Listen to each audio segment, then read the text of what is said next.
육아 전문가들이 이런 얘기를 하더라고요. 아이들한테 영상을 보여주더라도 아이들하고 부모가 함께 영상을 보는 게 아이들한테 좋대요. 그래서 본의 아니게 저도 아들을 키우는 입장에서 폴리, 뽀로로, 베이비버스, 타요 등을 아침마다 30분씩 보고 있습니다. 근데 이 모든 애니메이션에서 빠지지 않고 등장하는 주제가 있는데 바로 안전입니다. 안전. 근데 이 안전의 반대편에 뭐가 있을까요, 여러분? 왜 안전해야 된다는 걸 자꾸 애니메이션에서 가르쳐 줄까요? 바로 안전의 반대편에는 욕구가 있더라고요. 욕구. 애들은 불을 보면 뭔가를 자꾸 태워보고 싶고 만지고 싶은 욕구를 가졌으니까 조심하라고 이야기를 해줘요. 물놀이를 하고 싶어하는 아이들에게는요, 계곡이랑 바다의 위험성을 알려주는 겁니다. 모르는 사람이 주는 사탕이나 장난감을 갖고 싶어하는 욕구 반대편에는 잘못된 사람만 따라가면은 아주 위험해진다는 것을 알려주는 겁니다. 욕구는 좋은 것인데 욕구만 따라갈 때 그곳에는 위험이 도사리고 있다는 것을 모든 애니메이션에서 알려주고 있다는 겁니다. 욕구는 우리의 삶을 움직이는 원동력이 되죠. 뭔가 갖고 싶어서 열심히 일을 하게 되고 욕구하는 것 자체가 문제가 되는 게 아닙니다. 근데 뭐가 문제죠? 욕구가 통제되지 않을 때 아주 위험한 상황이 된다는 겁니다. 불도 마찬가지예요. 불이 통제될 때는 우리한테 매우 유익하지만 불이 통제가 되지 않을 때는 아주 위험해집니다. 물도 마찬가지고요. 그리고 뭔가를 갖고 싶은 것, 먹고 싶은 것을 주겠다는 사람도 함부로 따라가면 매우 위험해지는 겁니다. 아이들에게 필수적으로 먼저 알려줘야 되는 건 뭐냐? 너네가 하고 싶은 대로 하면 위험해질 수 있다는 걸 알려주는 겁니다. 하고 싶은 대로 하는 게 중요한 게 아니라 하고 싶은 거를 통제할 때 진짜 안전한 삶이 된다는 걸 부모들은 항상 생각하고 있습니다. 근데 여러분 어떻습니까? 어렸을 때는 부모님들이 통제해주는 대로, 선생님들이 통제해주는 대로 안전하게 지내요. 내가 하고 싶은 걸 참기도 하고 하기 싫은 걸 하기도 합니다. 근데 점점 성장하면서 커가면서 우리 머리에 어떤 생각이 들어오죠? 아, 귀찮게 왜 이렇게 하지 말라는 게 많아? 왜 이렇게 하라는 게 많아? 그래서 청년들 중에 종종 이런 청년들이 있습니다. 빨리 자취하고 싶다. 빨리 부모의 손을 벗어나고 싶다라고 이야기를 합니다. 결혼을 미루는 청년들 중에 이런 청년들도 있습니다. 아직 제 자유를 더 누리고 싶어서. 내가 하고 싶은 대로 하는 게 이 세상에서 매우 중요한 가치가 되고 있다는 겁니다. 우리가 오늘 살아가는 사람들이 공유하는 가장 큰 가치가 내가 하고 싶은 걸 얼마나 할 수 있느냐, 내가 갖고 싶은 것을 얼마나 가질 수 있느냐가 행복한 삶의 기준이 되어가고 있다는 거죠. 하고 싶은 대로 할 수 있고 갖고 싶은 대로 가질 수 있는 게 성공한 인생이라고 이야기를 하는 겁니다. 그러다 보니 가장 내가 갖고 싶은 것, 하고 싶은 거를 쉽게 가능하게 해주는 게 뭐죠? 돈이죠. 그러니까 돈이 많아지면 행복해질 거라는 생각을 하게 되는 겁니다. 자연스럽게. 그래서 정말 우리 시대가 많이 가지고 많이 할 수 있는 시대로 발전해 가고 있는데 정말 우리 시대가 인류 역사에서 가장 행복한 시대라고 할 수 있는가? 꼭 그렇지만도 않습니다. 선진국이라고 할수록 우울증의 빈도가 높아지고 우울증 환자가 그냥 감기처럼 이야기되는 겁니다. 물질적 풍요가 이루어졌으니 지금 청년들은 편해 라고 이야기하는 기성세대의 말이 불편하게 느껴지죠. 아, 그때 힘든 거랑 지금 힘든 거랑 똑같습니까? 라고 이야기하면서도 청년들은 또 어떻게 생각하죠? 물질적 풍요가 이루어졌으니까 너네는 편해라는 그 꼰대의 말들이 싫으면서도 나도 물질적 풍요를 이루면 행복해질 거라고 생각을 하는 거예요. 너네는 내가 가지지 못한 것들을 가지고 누리고 있잖아. 그러니까 얼마나 좋아. 그 말은 듣기 싫으면서 내 인생이 물질적 풍요를 이루면 좋아지지 않을까?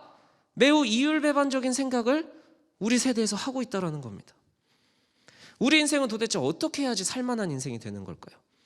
예수님을 믿으면 정말 나은 인생이 된다고 생각을 하십니까? 여러분 정말 교회를 다니니까 예수님 안 믿는 사람보다 훨씬 편해요? 훨씬 좋아요? 훨씬 행복해요? 내가 하고 싶은 것 하고 사고 싶은 것 사면서 사는 인생이 여전히 행복해 보이지 않습니까? 예수님 믿는 게 정말 내 인생에 유익이 될까라는 의심이 여전히 있지 않습니까? 오늘 십계명 마지막 시간을 통해 우리 인생은 왜 이렇게 고달픈지 살펴보고 고달프지 않을 수 있는 방법이 정말 있나 한번 말씀으로 검토해 보도록 하겠습니다. 한번 따라해 봅시다. 탐욕은 우리를 고달프게 한다. 네, 오늘 읽은 출애굽기 본문을 살펴보면 공통점을 찾아볼 수 있습니다. 자, 첫 번째 뭐 나왔죠? 간음하지 말라 나왔어요. 자, 간음이라는 건 뭐죠? 일반적으로 지켜야 되는 가정이 있음에도 불구하고 다른 이성을 탐하는 죄를 의미하는 게 간음이죠. 도둑질은 뭐죠? 정당한 대가를 지불하지 않고 물질을 탐하는 죄를 도둑질이라고 합니다. 그리고 또 거짓 증언하지 말라고 하는데 여기서 거짓 증언은 뭐냐면 자기의 이기적인 목적을 달성하기 위해서 상황을 조작하는 거짓말들이에요. 약간 이제 정치질 한다고 하죠. 그리고 십계명의 마지막 계명은 아예 대놓고 이렇게 얘기를 합니다. 이웃의 집을 비롯해서 모든 소유를 탐내지 말라라고 이야기합니다. 하나님이 십계명을 통해서 그의 백성들에게 알려주시고자 하는 이웃사랑의 공통점은 뭐다? 탐욕을 컨트롤해야 된다라는 겁니다. 내 욕구를 내가 하고 싶은 대로 하는 게 아니라 하지 말아야 할 선이 분명히 있다라는 걸 십계명 마지막에는 공통적으로 이야기하고 있다라는 거예요. 우리가 뭘 하고 사고 싶은 감정 자체가 잘못된 게 아니라고 말씀을 드렸습니다. 그게 우리의 삶을 열심히 살게 하는 이유도 되고 원동력도 되기 때문에. 근데 그 욕구에 자꾸 집착하다 보면 이 욕구가 뭘로 변한다고요? 탐욕으로 바뀝니다. 아무 맛없는 물을 마시면 오히려 우리의 갈증이 해소되는데 달고 톡 쏘는 음료수를 마시면 마실수록 우리의 갈증이 해소되지 않듯이 탐욕은 도무지 해소할 수 없는 갈증으로 우리의 인생을 고달프게 한다라는 겁니다.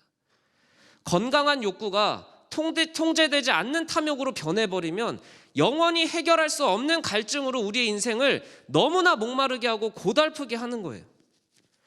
자기가 하고 싶은 걸 하는 거라고 이야기하지만 사실은 탐욕에 지배되고 있는 거죠. 내가 가지지 못한 것을 갖고 있는 사람을 자꾸 내 롤모델로 만드는 거예요. 근데 그 롤모델이 1명, 2명, 3명, 4명, 10명, 100명이 되는 거죠. 내가 가지지 못한 것을 자꾸 묵상하니까 그걸 가진 사람들만 부러워하는 거예요. 평생을 부러워하면서 내 인생이 고달파지는 겁니다. 무언가를 가진 사람들, 내가 가지지 못한 거를 묵상하니까 자꾸 롤모델이 너무 많아지는 겁니다. 그러다 보면 어떻게 되냐면 나는 왜 이렇게 가진 게 없지? 나는 왜 이렇게 없는 게 많지? 내가 가지지 못한 걸 자꾸 묵상하게 되면 자기 연민에 빠지고 욕구 불만 때문에 불행감이 커집니다. 여러분, 여기서 되게 중요한 게 여러분의 인생이, 이렇게 생각하는 사람의 인생이 불행한 게 아니라 불행감이 커진다는 거예요.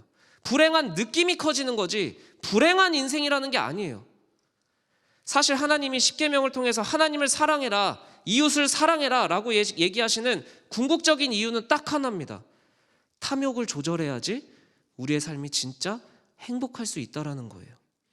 하나님이 우리에게 말씀을 주시고 계명을 주시는 이유는 우리를 위한 거고 우리를 사랑해서 주시는 거지, 우리가 뭐 도둑질 안 한다고 해서 뭐 하나님이 기분이 좋아지시겠습니까? 뭐 어떤 변화가 있겠습니까? 우리 좋아지라고 주신 계명인데 이게 점점 이런 생각이 되죠. 내가 왜 하나님 계명에 순종해야 되지? 내 마음대로 하는 게 낫지 않나? 왜 하나님 말씀대로 살아야 되지? 의문이 생기는 겁니다. 왜 하나님의 말씀이 나를 위한 사랑의 말씀으로 들리지 않고 듣기 싫은 소리가 되어버렸을까? 왜 우리는 성경의 말씀이 지키고 싶고 나를 위해서 하나님이 주신 말씀이다라고 기쁘게 받아들이기보다 듣기 싫은 잔소리가 되어버렸을까? 생각해보니까 몇 년 전부터 부모님을 어떻게 표현하죠? 수저의 소재로 표현을 합니다.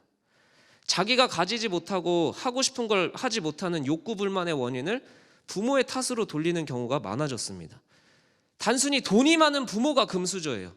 사랑을 많이 베푼 부모가 아니라 돈으로 부모의 계급이 정해집니다. 근데 그러나 그렇게 되면서 우리가 잊게 되는 건 내가 부모님으로부터 받은 사랑을 잊어버리게 된다라는 거죠. 수저의 진짜 목적은 뭡니까, 여러분? 그게 금수저든 티타늄 수저든 은수저든 흙수저든 수저의 원래 동일한 목적은 뭐죠? 밥을 떠서 먹는다는 거거든요. 부모가 우리에게 수저로 떠서 먹여준 그 수저 위에 밥은 기억하지 못하고 내 부모가 어떤 수저로 나를 떠먹였는지만 기억을 하는 거예요. 그리고 무슨 수저인지로만 좋은 부모와 나쁜 부모를 가르기 시작했다는 겁니다. 근데 저도 청소년기 때 부모님을 좀 미워했던 적이 있었어요. 근데 그때 내가 왜 부모님을 미워했나 생각을 해보면 저를 일상적으로는 사랑해 주시고 격려해 주셨는데 정말 가끔 한번 뭐 매를 드시거나 듣기 싫은 잔소리를 하시면 마치 그게 부모님의 전부인 것처럼 기억을 하더라고요. 부모님이 평소에 나를 360일을 잘해줘도 5일을 잘못해주면 그 5일을 묵상하면서 부모님이 나쁜 부모가 되더라고요. 내가 기억해야 될 거는 평소에 엄마가 나를 얼마나 사랑했는지를 기억했으면 부모님을 그렇게 미워하지 않았을 텐데 정말 특수한 일을 마치 부모가 원래 이래라고 하면서 미워해지더라고요. 그러다 보니까 부모님의 관계랑 삐그덕대고 날 위한 소리가 잔소리로 들리기 시작하더라고요. 여러분, 하나님의 말씀, 이렇게 해라, 저렇게 하지 마라 라고 하는 이 10계명의 말씀이 하나님의 잔소리로 들리지 않았으면 좋겠습니다. 하나님의 말씀이 잔소리가 아니라 내가 정말 행복해질 수 있는 방법을 알려주는 사랑의 메시지로 들렸으면 좋겠습니다. 이성을 사랑하는 건 매우 귀한 일이죠. 그러나 탐욕적인 이성의 사랑의 자리로 빠지지 않았으면 좋겠습니다.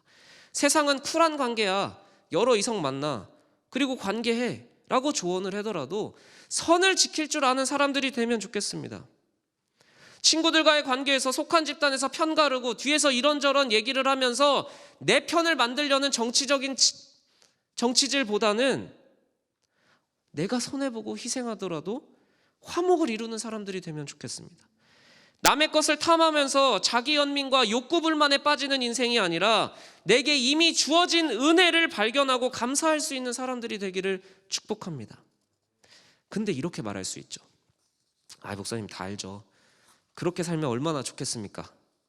근데 그게 잘 안 되고 오히려 지금 내가 하나님 말씀 안 듣는 게 더 편하다고 느껴지는 청년들이 있습니까? 하나님을 믿으면 정말 좋은 거 맞냐라고 반문하고 싶은 청년들이 있지 않아요?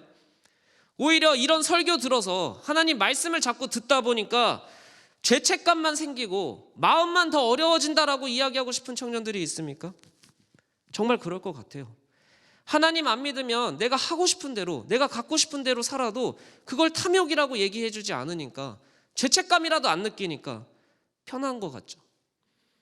괜히 하나님 말씀 듣고 보니까 내가 막 문란한 것 같고 내가 탐욕에 지배되는 것 같고 괜한 죄책감만 생기는 거죠. 그래서 이런 결정을 합니다. 이런 불편함 느끼느니 교회를 떠나는 게 낫지 라고 생각하지 않습니까? 하나님을 말씀을 듣고 불편하느니 차라리 하나님 말씀 안 듣고 내 마음대로 하는 게 편하겠다. 정말 그럴까요? 혹시 이 자리에 그리고 온라인으로 예배하는 분들 중에 이런 생각을 가진 분들이 있다면 함께 따라해 봅시다.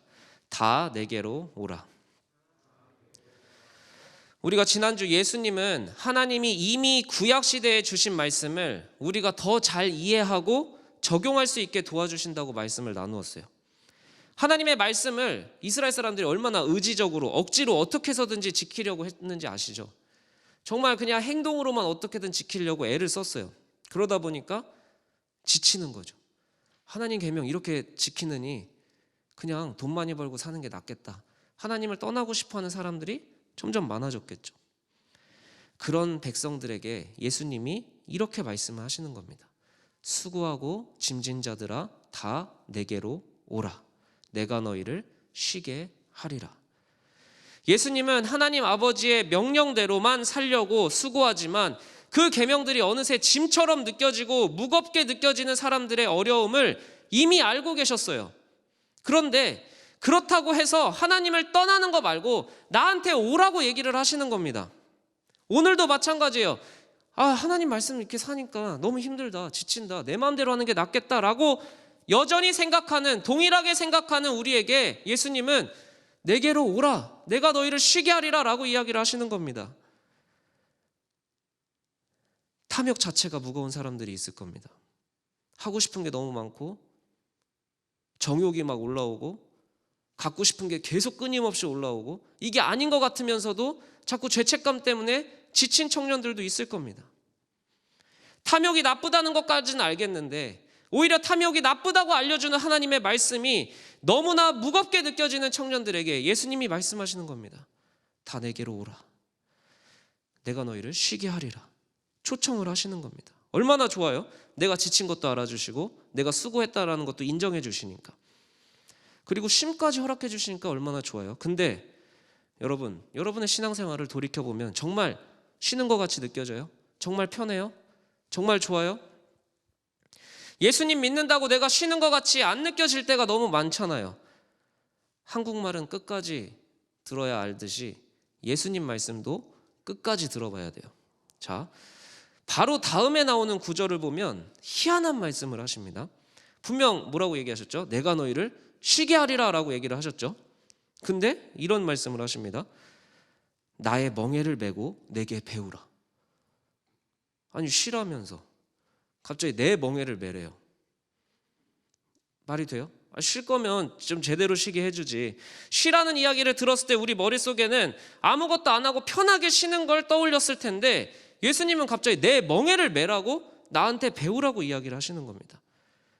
근데 그러면 내 멍에를 메고 나한테 배우면 너희 마음이 쉼을 얻으리라 라고 말씀을 하시는 겁니다.